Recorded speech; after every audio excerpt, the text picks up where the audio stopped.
Hello friends, जय जगन्नाथ। मु गायत्री मु मो YouTube channel Odia taste and lifestyle in USA को मु आपण मानको स्वागत जणाउछि। पार्ट 1 वीडियो रे आपण माने हमको बहुत सारा भल पाइबा दैछंती। पार्ट 1 वीडियो रे मु आपण मानको सहित शेयर करथिली स्प्रिंग चेरी ब्लॉसम रो व्यू। आशा करुछि आपण मानको से वीडियो बहुत पसंद आसीथिबो। मु ए वीडियो रे आपण मानको सहित शेयर करिया को चाहूँ स्प्रिंग टाइम रो आउटडोर व्यू केमिति थाए। तबे चलंतु देखिबा अमेरिका रे स्प्रिंग टाइम रे कोन सब फूल फुटे।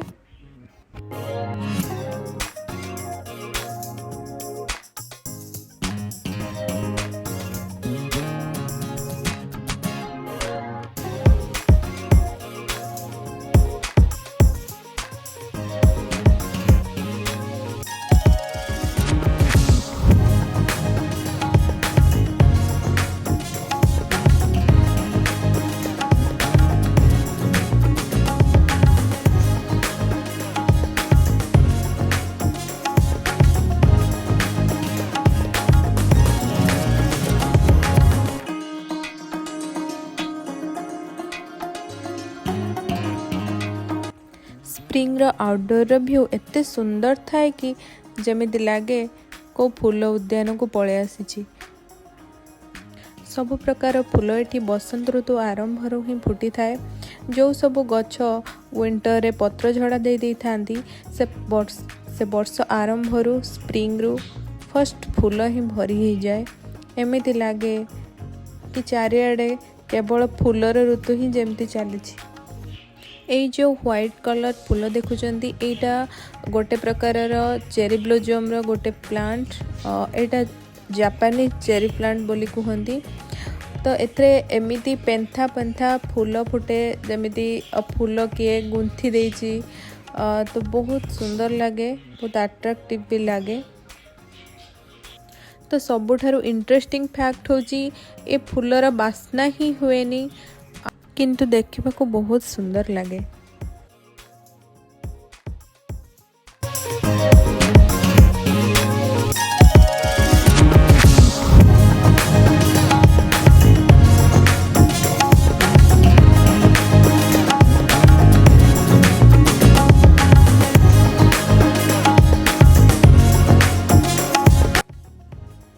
ए जो फूल गछ आपण देखुचंती एटा को मैग्नोलिया प्लांट बोली कहंती बा मैग्नोलिया फ्लावर, जोटा कि सेमानकर शांतिर प्रतीक बोली नियंती। आउ एटा जेहेतु स्प्रिंग आरंभ रु एटा फुटे तो सेमाने ए गछ को बहुत शुभ मानती।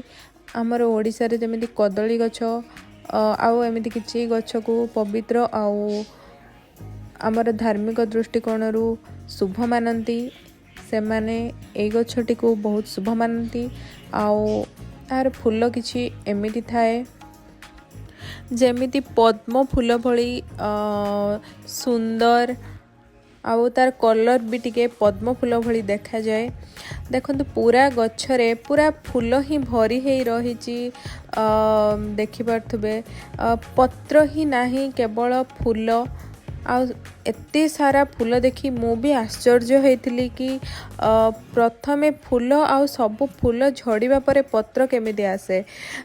हमर तो ओडिसा रे एमिति ही होई थाए कि प्रतिदिन हमर कढ़ हुए तापरे से फूल फुटे आउ सकाळ को झड़ी जाए।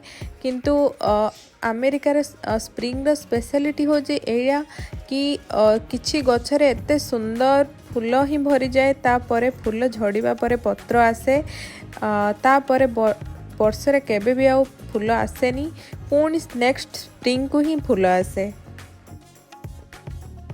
एटा जो हलदी रंगर फूल देखुचंदी एटा डैफोडिल फ्लावर। एटा भी स्प्रिंग स्टार्टिंग रु ही फुटे।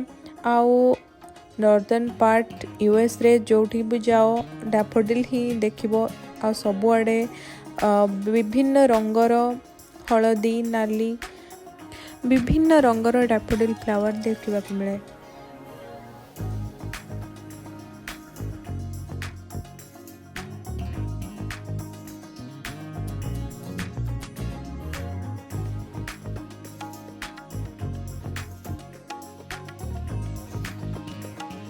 तो स्प्रिंग रो रोड साइड रे व्यू एमती ही किछि थाए। खाली फूल आम ओडिशा रे जमिति सकाळ उठी आमे डला धरी जाऊ ठाकुरंक पाई फूल तोड़िया पाई एठी कहीं फूल गछरू तोड़ंतिनी तो सेमिति ही गछरे थाए आउ 2 कि 3 डेज पर सबू फूल झड़ी जाए। तो ओडिशा रे टगर मंदार चंपा बहुत प्रकार ट्रॉपिकल फूल फुटे एठी भी सेमिति बहुत प्रकार सीजनल फ्लावर फुटे। तो नेक्स्ट देखंतु इटा ट्यूलिप फ्लावर इटा यार ना अपन शुणी थे कहीं ट्यूलिप फ्लावर बहुत फेमस आमर भी इंडिया रे भी किसी जगह ट्यूलिप गार्डन अच्छी तो एठी भी ठीक स्प्रिंग रे ट्यूलिप फ्लावर बहुत जगह फुटे आउ एठी भी स्पेशल गार्डन अच्छी जो थे केवल ट्यूलिप फ्लावर पाई ही से गार्डन फेमस।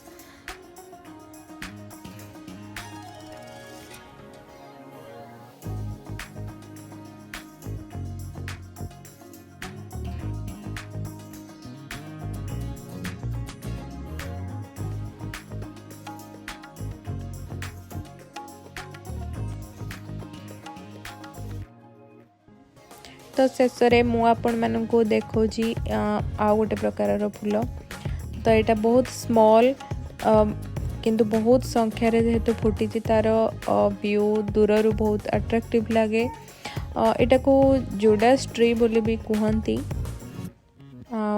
आटा भी ठीक स्प्रिंग टाइम रे ही फुटे।